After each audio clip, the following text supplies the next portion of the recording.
Welcome to Penrose Learning, where we make understanding easy.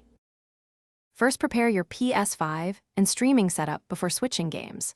Connect the Ps5 HDMI output to your capture device directly. Use a wired Ethernet connection for stable upload and reduced lag. Open the Ps5 settings and set capture resolution to 1080p at 60 FPS for smooth streaming. Close all background apps and allow at least 1 minute before switching games to prevent audio or video glitches. Confirm your streaming software detects the capture device when you switch games. Quit the current title from the Ps5 control center. Use 2 controller taps to open the game card and choose Close Application to quit. Load the new game fully and wait for the main menu to appear before resuming your stream.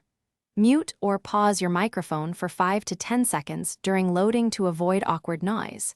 If your capture device shows a black screen, wait 30 to 60 seconds and then reselect the source in your streaming software.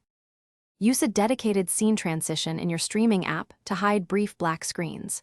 Prepare a BRB or holding scene with music to give yourself 30 to 60 seconds of buffer. If audio splits or desyncs after switching, toggle the Ps5 party chat or change the audio output format in settings. Keep the capture device firmware updated and restart the device if the feed fails for more than 1 minute.